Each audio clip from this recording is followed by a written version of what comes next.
अस्सलाम वालेकुम भाइयों, आज की वीडियो स्पेशली मेरी डकी भाई के लिए है।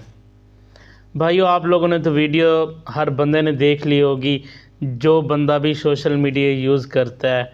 यार अल्लाह जानता है, फ़र्स्ट टाइम मैंने डकी भाई की पूरी वीडियो देखी है कसम से भाइयों। और जब मैं वीडियो देख रहा था ना, अल्लाह जानता है कि मैं रोता रहा हूँ। डकी भाई सिर्फ आप नहीं रोए, आपने हम सब को रुलाया है।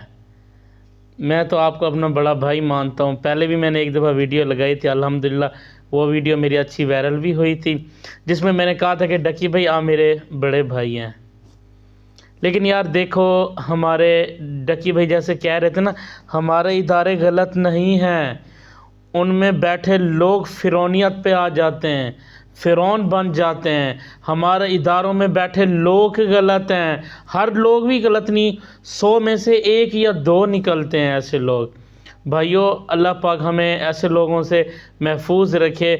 और मेरी पंजाब हुकूमत से रिक्वेस्ट है, मेरी वीडियो तो वहाँ तक नहीं जाएगी, हम लोग हाथ जोड़ कर कहते हैं, जिस बंदे ने डकी भाई के साथ गलत किया ना, उसको ऐसी सज़ा दें, ऐसी सज़ा दें कि हर अफसर के लिए इबरतनाक बने, और हर अफसर गलत काम करने से पहले सोच ले कि उसका अंजाम भी ऐसे ही होना है।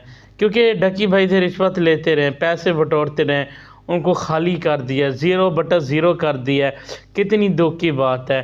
प्लीज़ पंजाब हुकूमत से मैं बार बार रिक्वेस्ट करता हूँ कि प्लीज़ आप डकी भाई को इंसाफ दें, क्योंकि डकी भाई ने हर बंदे को रुला दिया है यार। डॉक्टर अफान कैसर, तू तो यार पढ़ा लिखा जहल लगता है मुझे कसम से। तू कैसा बंदा है डॉक्टर अफान कैसर, तेरी तो बातें ख़त्म नहीं हो रही। तू तो कह रहा था जी मेरी फ़लाने बंदे से बात हुई, डकी भाई को कोई मार पीट नहीं रहा, वो बिल्कुल ईजी है। आप तो कस्में खा रहे थे डॉक्टर अफान कैसर।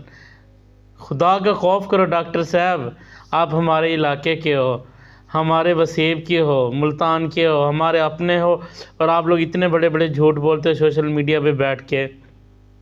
बहुत दुख की बात है कसम से। आज मैं फ़र्स्ट टाइम रोया हूँ, वो भी डकी भाई की वीडियो देखकर। डकी भाई, दिल से दुख हुआ है, दिल से दुख हुआ है। गलत उन्होंने आपके साथ किया, दुख हमें भी हुआ है। सिर्फ आप नहीं रोए, हम सब को आपने रुला दिया है। अल्लाह पाक आपको अपने हिफ्ज़ व अमान में रखे, आप खुश रहें, आबाद रहें। इंशाअल्लाह हर बुरे वक्त के बाद अच्छा वक्त आता है। अगर आपका अभी बुरा वक्त चला गया, इंशाअल्लाह अभी आपका अच्छा वक्त शुरू हो गया है। हमारे इदारे बहुत अच्छे हैं, उनमें कुछ ना कुछ ऐसे लोग आते हैं जो फ़िरौनियत पे उतर आते हैं, वो गलत काम करते हैं, तो वो ऐसे ही काम करते हैं। बस अल्लाह उन लोगों से हमें बचा के रखे, बस हमारी अल्लाह पाक से यही दुआ है।